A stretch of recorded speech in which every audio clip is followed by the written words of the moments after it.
Bonsoir à tous, si vous nous rejoignez, bienvenue pour cette seconde partie du Mag-Orient. Notre invité de la semaine est né à Amiens d'un père chrétien libanais, d'une mère musulmane marocaine. Ce barbu, souvent en djellaba, veut opposer le djihad au djihad avec ses bombes à peinture, qui sont inoffensives bien sûr, et son désormais célèbre coexiste, mêle le croissant musulman, la croix chrétienne et l'étoile de David. Combo, l'artiste de rue, pose ses valises jusqu'au 6 mars à l'Institut du monde arabe à Paris, et il est notre invité ce soir. Bonsoir Combo, merci d'avoir répondu à notre invitation du Mag-Orient.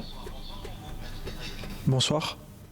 Alors vous allez tout nous dire et tout nous montrer de vos créations, mais pas avant le portrait très orienté qu'a fait de vous Solal Azerwal. Prénom, Combo. Nom de famille, culture kidnappeur. Profession, J-artiste. Combo, vous êtes né à Amiens il y a 28 ans, d'une mère marocaine et d'un père libanais. Vous avez toujours été doué pour le dessin et pour la provoque. À la fin du collège, vous voulez bisuter votre prof de français. Vous n'avez alors que 16 ans. Armé d'une bombe de peinture, vous cherchez son véhicule pour y signer un C, qui veut dire combo. Manque de chance, la prof de français a filé à l'anglaise. Plutôt que de passer vos nerfs, vous videz la bombe de peinture sur un mur. Le résultat est surprenant.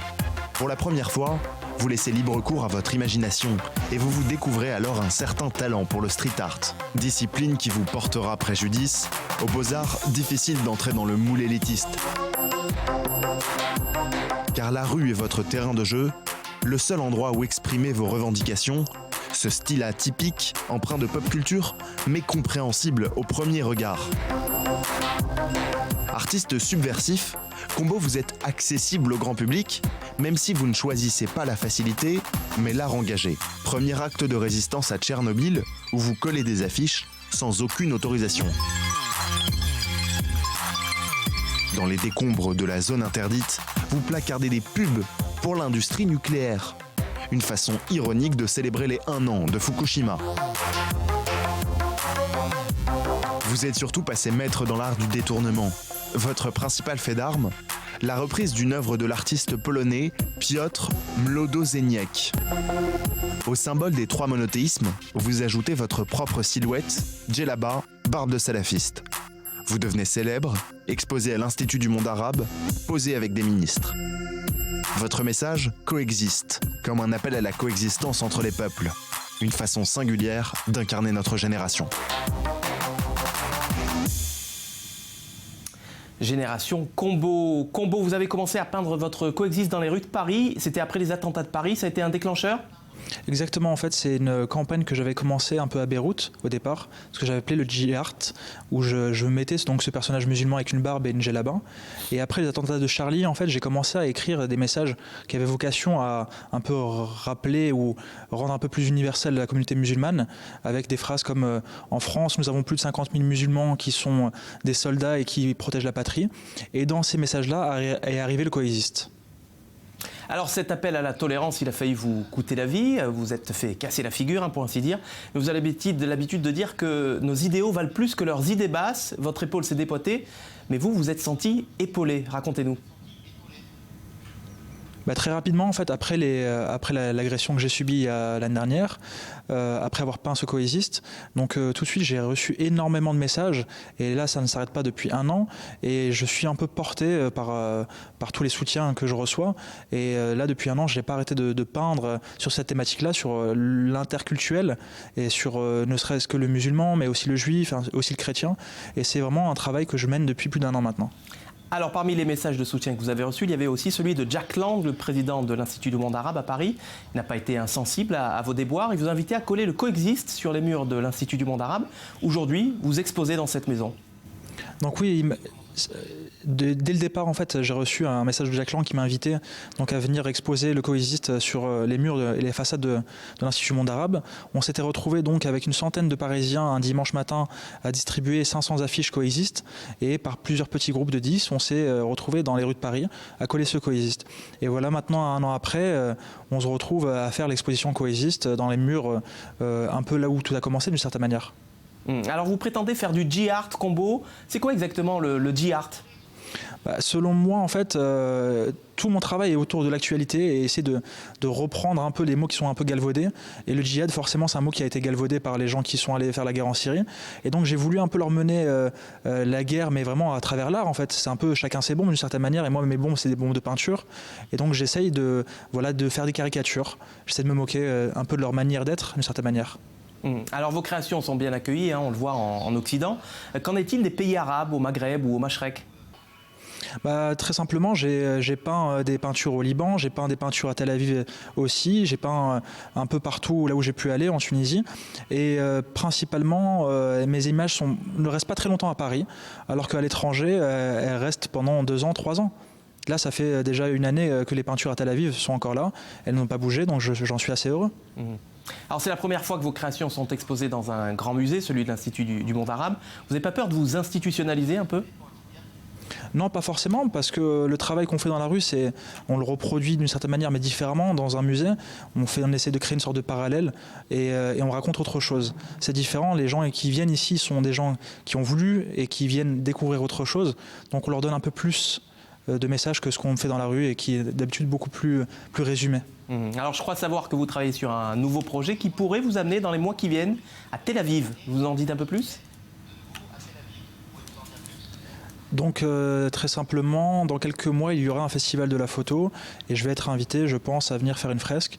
Donc on est en train de voir ce que je compte raconter, mais ça sera toujours sur le vivre ensemble d'une certaine manière et j'espère venir assez rapidement. Merci Combo d'avoir répondu à l'invitation du MAG Orient. Je rappelle que vous exposez à l'Institut du monde arabe à Paris jusqu'au 6 mars. Allez, c'est l'heure de jeter un coup d'œil dans les pages du carnet d'Orient de Lise Barenbaum. Rebonsoir Lise, vous êtes venue nous parler ce soir du haram, c'est l'interdiction en arabe, qui risque de faire beaucoup de déçus chez les férus des échecs et de Walt Disney. Oui, alors on va commencer par le Qatar avec le conte de fées Blanche-Neige qui a été retiré d'une bibliothèque dans une école à cause de ses illustrations. En fait, ce sont des responsables du Conseil suprême de l'éducation qui ont ordonné ce retrait après une plainte émise par le père d'un écolier. Ce papa a affirmé que le livre contient des illustrations et des phrases indécentes qui vont à l'encontre de la morale publique. Alors, en fait, tout vient de la couverture du livre, puisque dans l'édition en question, on voit Blanche-Neige souriante, portée par le prince qui parvient à la ranimer par un baiser après le moment où elle a mangé une pomme empoisonnée. Voilà. Alors, je crois que c'est pas la première fois que le Qatar interdit une œuvre occidentale. Hein. Oui, il y a moins de 2 semaines, l'Émirat a interdit la projection dans ses salles du film américain The Danish Girl, qui retrace l'histoire de la pionnière du mouvement transsexuel Lili Elbé. C'est une mesure qui a été prise après que les internautes ont contesté le caractère dépravé du film. Alors, au-delà du Qatar, je crois qu'il y a d'autres pays musulmans qui ont interdit des films qui, a priori, n'avaient rien de choquant. Oui, c'est pas la première fois. On a les Émirats Arabes Unis qui ont interdit Le Patient anglais, et l'Iran qui a condamné les professionnels avec Claudia Cardinal, l'Égypte qui a banni Exodus, le Da Vinci Code qui a été complètement exclu des écrans au Koweït, à Oman et au Qatar, et encore plus incompréhensible, la saga Pirates des Caraïbes qui a totalement été refoulée aux Maldives. Alors, du Qatar, direction à présent l'Arabie Saoudite, où cette fois-ci, c'est un jeu de société carrément qui a subi une fatwa. Oui, c'est à cause d'un religieux, le cheikh Abdulaziz Al-Cher, qui a estimé pendant une émission de télévision que jouer aux échecs n'est pas compatible avec la pratique de l'islam. Pour lui, les échecs incitent au jeu et ce sont une perte de temps. Il a même justifié cette fatwa par un verset du Coran qui interdit les jeux de hasard. Donc les échecs pourraient s'ajouter à la longue liste des fatwas un peu inattendues saoudiennes. On se souvient que dans les années 2000, il y a eu les Pokémon et lors de la Coupe du Monde 2010, c'était les Vuvuzela. Alors on va écouter les propos de ce cher saoudien. Jouer aux échecs incite au jeu d'argent et n'est pas compatible avec l'islam, selon lui. Les échecs seraient une perte de temps et d'hostilité entre les joueurs. Alors, dans le MAG Orient, on a voulu soumettre cette fatwa à l'épreuve du texte coranique. La pratique du jeu d'échecs est-elle vraiment proscrite dans l'islam ? Cette semaine, dans l'œil de l'expert, on est allé poser la question au recteur de la grande mosquée de Bordeaux, Tarek Obrou. L'islam proscrit-il les échecs ? Il n'y a aucun texte univoque et authentique qui interdirait le jeu des échecs. Ce qui est interdit, ce sont les conditions dans lesquelles s'effectue n'importe quel jeu. Il ne faut pas que le jeu devienne une addiction qui consomment le temps et l'argent et le gaspillage de l'argent et qui créent du conflit entre les gens. Et donc en vérité, le jeu en tant que tel n'est ni interdit ni recommandé selon les finalités. Donc les échecs comme autre jeu, il ne faut pas que ça devienne vraiment une pratique qui se pratique aux dépens des devoirs civiques et des devoirs religieux. Donc c'est l'esprit que nous devons garder. Le jeu, quel qu'il soit, échec ou autre, ne sont pas interdits en tant que tels. C'est l'impact moral, économique, psychologique du jeu sur l'individu, la société et la famille. On va parler cinéma à présent avec la sortie hier dans les salles obscures de Salafiste, le film documentaire de François Margolin et Lemine Ould Salem, un film qui montre la réalité du quotidien sous la charia en Afrique du Nord et au Sahel. Alors on ne va pas revenir sur la polémique qui a entouré la sortie du film. Fleur Pellerin, la ministre de la Culture, l'a interdit aux moins de 18 ans. N'en parlons plus. En revanche, on va parler de l'objet d'étude du film, à savoir les salafistes eux-mêmes. Bonsoir François Margolin. Bonsoir. Alors on en discute avec vous immédiatement après un extrait de votre film documentaire. Et depuis combien de temps les prêcheurs sont en train de prêcher au Mali, comme en Afrique, comme partout dans le monde entier? Les imams des mosquées tous les vendredis. Mais rien n'a changé. Les femmes ne portent pas de voile.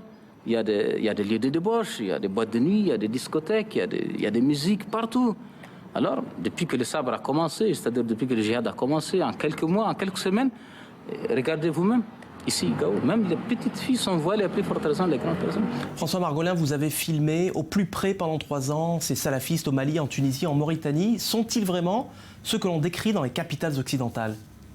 Ça dépend ce qu'on décrit. C'est-à-dire que ce qu'on peut dire, c'est qu'après être allé voir un certain nombre de responsables salafistes, dans le but de montrer que c'est une idéologie, que c'est un groupe où il y a des idées communes, sur la démocratie, sur les femmes, sur les homosexuels, sur les prises d'otages, sur Charlie en France, sur toutes sortes de choses.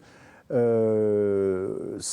peut en conclure que ce ne sont pas simplement des déséquilibrés, des loups solitaires, comme on l'a dit longtemps, ou une secte, ou un petit groupe terroriste. Non, c'est une galaxie importante, une fraction sans doute de l'islam, et que c'est des gens qui ont une pensée assez commune, même s'il y a quelques divergences. Al-Qaïda n'est pas exactement comme l'État islamique et d'autres groupes sont encore différents, mais c'est profondément des gens qui ont des idées communes. Alors on le voit bien dans l'extrait, les salafistes ont renoncé à combattre par les idées, par l'enseignement. Ils nous disent ça marche beaucoup mieux avec les armes.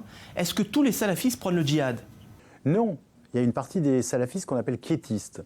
Une partie de ces salafistes donc, ne veulent pas forcément prendre les armes, ce qui ne veut pas dire qu'ils ne les prendront pas un jour, mais en tout cas ils pensent que pour l'instant, convertir les mécréants est quelque chose que l'on peut faire par la parole et pas forcément par les armes. Ce sont donc des gens qui ne sont pas encore djihadistes, mais disons passer de l'un à l'autre est assez fréquent et possible. Et pour beaucoup de penseurs, disons, salafistes djihadistes, il n'y a pas de différence entre les quiétistes et les salafistes djihadistes. Est-ce que vous avez observé, François Margolin, une forme quelconque de résistance de la part de ceux qui sont soumis à la charia? Oui, parce qu'on a tourné à la fois à Tombouctou, quand elle était occupée par AQMI, Al-Qaïda au Maghreb islamique, et puis dans d'autres villes comme Gao et autres. Et oui, il y a des actes de résistance importants qui sont souvent sur des petites choses, sur simplement le fait de pouvoir fumer des cigarettes et de dire que ça n'est pas quelque chose qui est dans le Coran, le fait d'interdire de fumer. C'est une forme de résistance petite mais importante, parce que l'application de la charia, c'est surtout quelque chose de répressif, où on fait un certain nombre de choses et il y a une police qui est là pour faire appliquer, et ça s'appelle la police islamique. Donc effectivement, il y a des actes de résistance. Mais je crois que ça n'est pas exactement la même chose dans les villes contrôlées par l'État islamique en Syrie ou en Irak. Je n'y suis pas allé, mais par contre je suis allé sur la ligne de front face à Daesh autour de Mossoul. Et ce qu'on m'a toujours dit, c'est que dans la ville de Mossoul, par exemple, il y a pas loin de 85% de la population qui est proche ou soutient idéologiquement Daesh. Comment expliquer, François Margolin, que ces salafistes aient accepté de laisser filmer 2 réalisateurs aussi mécréants qu'un Français et qu'un journaliste mauritanien? D'une part, le journaliste mauritanien, il n'est pas du tout mécréant, puisqu'il est musulman, mais, et ça a beaucoup contribué, parce que c'est quelqu'un en plus qui respecte, qui a beaucoup travaillé sur la question depuis longtemps, et ils ne nous ont pas laissé travailler. On a mis des mois à obtenir des autorisations, si on peut dire, enfin le fait de pouvoir accéder à un certain nombre de responsables, mais c'est aussi des gens qui sont souvent ont pignon sur rue. Donc ce qu'on a fait, c'est simplement de montrer qu'il y a quelque chose de profond dans les idées qui réunit tous ces gens, qu'ils soient théoriciens intellectuels ou ex-banlieusards parisiens ou londoniens, qui s'est engagé dans le djihad en Syrie ou en Irak. Merci François Margolin d'avoir accepté l'invitation du Magorien. Merci beaucoup. Le Magorien, c'est terminé pour cette semaine. Rendez-vous jeudi prochain pour un nouveau numéro. L'info continue sur E24. Je vous souhaite à tous une excellente soirée.